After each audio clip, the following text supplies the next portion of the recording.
Bapa yang bersemai dalam kerajaan surga, yang kami kenal di dalam nama Tuhan Yesus Kristus. Terima kasih Bapa, Engkau pelihara kami, keluarga kami, dan kami boleh bangun dengan tubuh yang sehat. Sebelum kami mengadakan aktivitas lain, kami mengadakan mesbah keluarga, mesbah pribadi, dan kami naikkan pujian, penyembahan, naikkan doa syafaat, dan kami rindu untuk mendengarkan renungan firman. Pakai hambamu, urapi kami, Roh Kudus, kuasai hati dan pikiran kami, sehingga kami boleh mengerti akan firman Tuhan dengan baik. Haleluya. Amin. Shalom. Selamat pagi. Mari kita akan membaca Yeremia pasal 50. Yeremia pasal 50 ayat pertama sampai ayat 46. Yeremia pasal 50 ayat pertama sampai 46 mengenai Babel. Firman yang disampaikan Tuhan dengan perantara Nabi Yeremia mengenai Babel, mengenai negeri orang-orang Kasdim. Beritahukanlah di antara bangsa-bangsa dan kabarkanlah, naikkanlah panji-panji dan kabarkanlah. Janganlah sembunyikan, katakanlah Babel telah direbut, dewa Bel menjadi malu, Merodak telah terkejut, berhala-berhalanya menjadi malu, dewa-dewa yang kecil telah terkejut. Maka suatu bangsa maju menyerang dari utara, membuat negeri menjadi tempat tandus. Tidak ada lagi yang diam dalamnya, baik manusia maupun binatang, semua lari lenyap. Pada waktu dan pada masa itu demikianlah firman Tuhan. Orang Israel akan datang bersama-sama dengan orang Yehuda. Mereka akan berjalan sambil menangis dan mencari Tuhan Allah mereka. Mereka menanyakan jalan ke Sion, ke sana mereka terarah. Marilah kita menggabungkan diri kepada Tuhan, bergabung dalam suatu perjanjian kekal yang tidak dapat dilupakan. Umatku tadinya seperti domba-domba yang hilang. Mereka dibiarkan sesaat oleh penggembala-gembalanya, dibiarkan mengembara di gunung-gunung. Mereka berjalan dari gunung ke bukit sehingga lupa akan tempat pembaringannya. Ayat 17, ayat yang ke-11. Sekalipun kamu bersukacita dan beriria, hei orang-orang yang merampok milikku.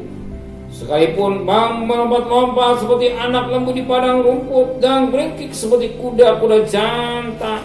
Ayat yang ke-32, si kurang ajar itu akan tersandung dan jatuh, dan tidak ada yang membangkitkan dia. Di kota-kotanya aku akan menyalakan api yang akan menghanguskan apa yang sekitarnya.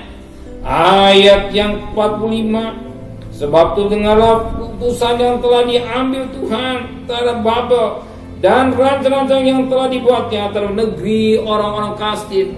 Bahwa sesungguhnya paling lemah pun di antara kawanan domba akan diseret. Bahwa sesungguhnya padang rumput mereka sendiri akan merasa ngeri terhadap mereka. Bumi akan goncang karena kabar Babel sudah direbut. Ratap mereka akan dengar di antara bangsa-bangsa. Suatu nubuat yang disampaikan Yeremia mengenai Babel. Babel suatu negara suatu negara yang hebat, katakanlah lagi Pak, suatu negara yang luar biasa mulai keponangan. Tapi di mana saat itu dia menyerang, dikatakan menyerang Yehuda, dan yang dikatakan dalam firman Tuhan, ya, dia merasa bangga dalam hidupnya, sukses, sebagaimana dikatakan pada ayat 11. Sekalipun kamu bersukacita dan beriria, hei orang-orang yang merampok milikku. Sekalipun kamu melompat-lompat seperti anak lembu di padang rumput dan meringkik seperti kuda-kuda jantan, namun ibumu sangat menanggung malu. Nah, di sini mereka Babel ini masa bangga, dia senang berhasil mengalahkan Yehuda. Dikatakan dia bersukacita, dia beriang pada pesta. Bahkan dikatakan pada ayat 29 berkata, oh, kerahkanlah penembak-penembak melawan Babel, semua orang pemanah berkemala mengepungnya, supaya jangan ada yang lolos. Balaslah dia setimpa dengan perbuatan, lakukan kau yang tepat seperti lakukan sendiri. Sebab dia bertingkah kurang ajar terhadap Tuhan, terhadap Yang Maha Kudus Allah Israel. Dia bangga dengan kehidupannya. Tapi satu ketika firman Allah berkata sebagaimana ayat 29 ini, ya, balaslah dia setimpa dengan perbuat, lakukan pada yang tepat seperti yang lakukan sendiri. Sebab Babel bertindak kurang ajar terhadap Tuhan, terhadap Yang Maha Kudus. Bahkan dikatakan pada ayat 32, si kurang itu akan tersandung jatuh dan tidak yang membangkitkan dia. Kau katakan, aku akan menyalakan api dan hancurkan segala apa yang kita. Satu ketika kau sudah tiba waktu Tuhan, Babel ini kebanggaannya.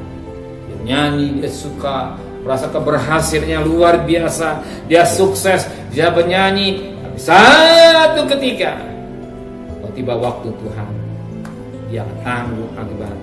Tiba suatu pemulihan terjadi, dia menanggung akibatnya. Apa yang tabur Babel, dia tuai sendiri.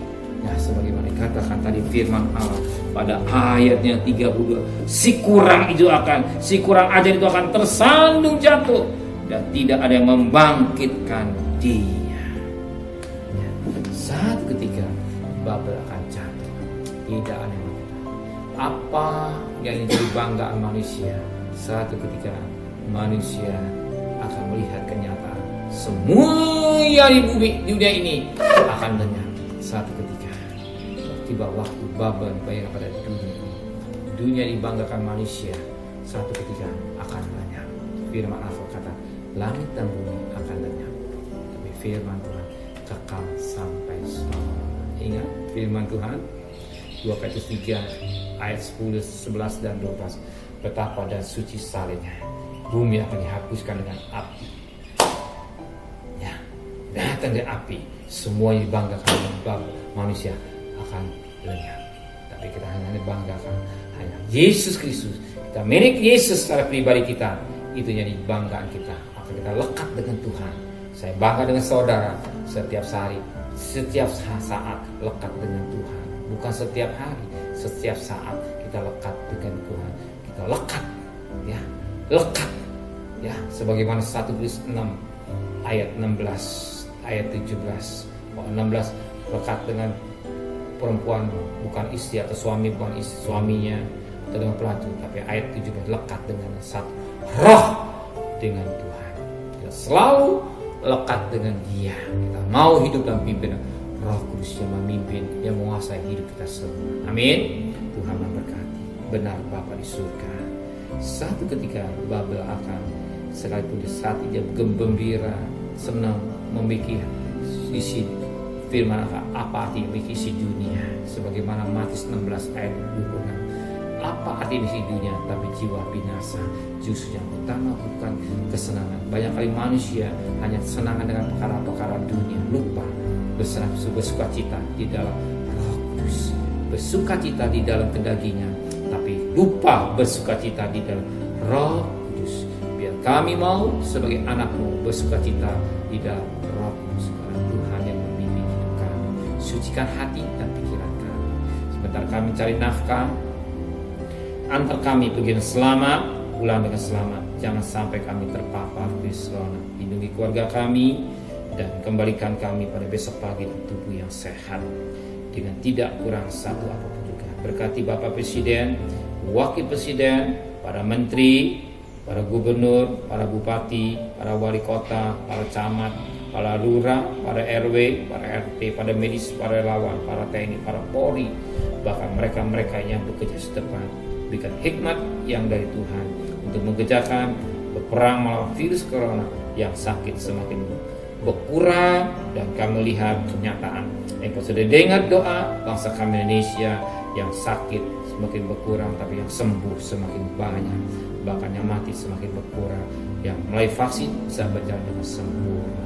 Terima kasih Bapa di surga dan terkasih. Terimalah berkat nikmat dari Allah Bapa, cinta kasih sayang dari Tuhan Yesus Kristus, dan berkat Roh Kudus dan darah hari ini sampai Maranatha. Tuhan datang, yang cinta Dia katakan amin. Tuhan memberkati.